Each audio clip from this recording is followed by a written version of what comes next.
Alright YouTube, this is part 1 of the Polaris 500 project. Now in the intro video you saw it with all the plastics on. I had just set it up there to make it look good. This is how I received it. Bare frame, parts to the side. I have already put a few things on. I installed the exhaust. I installed a couple bits of wiring. I installed the backsplash shield for the CVT. But other than that, right now I'm in the what goes where phase. I took a bunch of non-essential wiring off, like for the old winch they had on there. There's a few spare parts it came with. It came with a new, I think this is a voltage regulator, so I put that on. The old one's kind of crusty looking. I'll swap it out in a minute. But I'm trying to figure out what wires go where, what don't go. Figuring out a parts list of what I have to replace. I've already developed that a bit. Supposedly these have an oil tank because it's a sumpless engine. Like the oil doesn't sit in the bottom of the engine, it goes in a special tank and then it circulates back, something like that. I know I need some oil lines because this is an oil line here and it's just chilling. I need a coolant line because this one's cut off and it goes here. Brakes. This is shot. This is shot. And this is shot. Hopefully I just only need to replace that one and I can bleed everything out and it'll work. Because it's all discs, but they're pretty crusty. So they might be salvageable, they might not. Obviously needs new fuel lines, they're pretty bad. This is another oil line here. I don't know where it's supposed to go. I assume the oil tank either goes in the front or like right here because there's these screws here. So anybody that does know, throw it a comment in the question or answer in the comments below. Otherwise I'm going to be ordering a whatchamacallit, procedure manual on how to meddle with this thing. But yeah, it's about where I am. I have an altar plate full of bolts. And I'm going to try and just little by little put little bits and pieces on here. Like, I'm going to swap this piece out, figure out where it plugs in the rest of these two cables. This brown one and this red one here. I assume the brown is ground because all of these browns go to a ground and this goes to a ground. I'm going to hard mount this, put the front bumper on. I'm thinking I'm almost done with everything in the back because there's not much back here. It's pretty simple.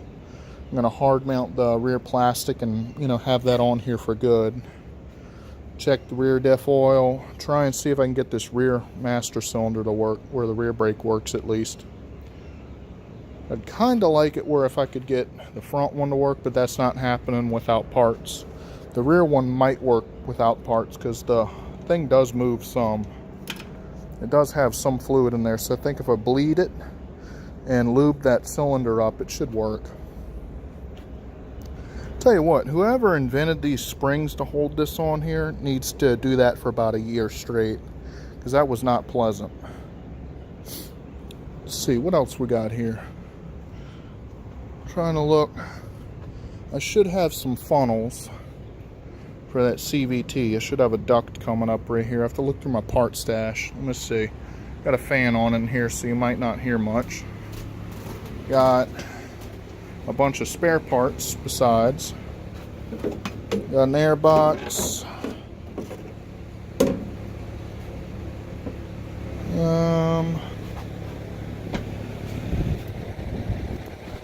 This might go to CVT. Kind of looks like it. This one kind of looks like it too. This one looks like it would be the inner one. Yeah, I bet this is the inner one, or the out exhaust.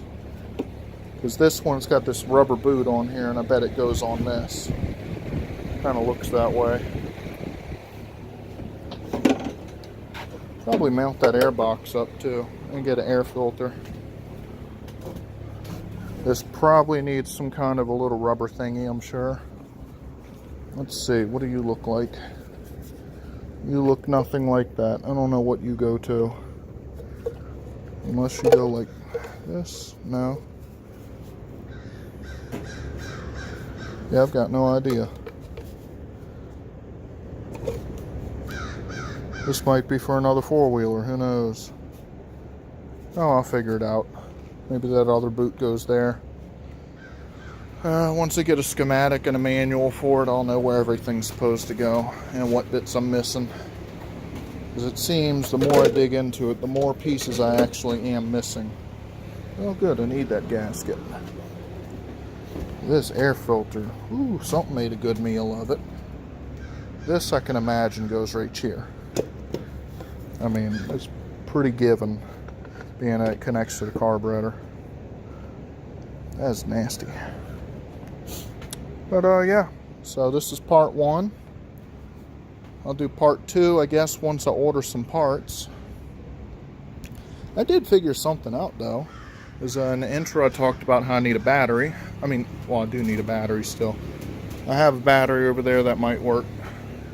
But what I did talk about was, if I can remember where I put it, was the drive belt. It's out here, I think. I don't know. Is it out here? I don't know where I put it.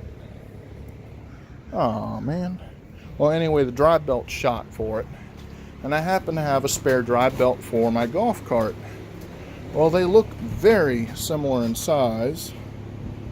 I just don't understand. I just saw it. There it is. Alright, here's the Polaris drive belt. See, it's just chewed right to pieces. It's missing a couple lugs out of it. This is the drive belt that's a spare for this. If I stretch them out, they're quite nearly the same size. This one being a little thicker and a more girth.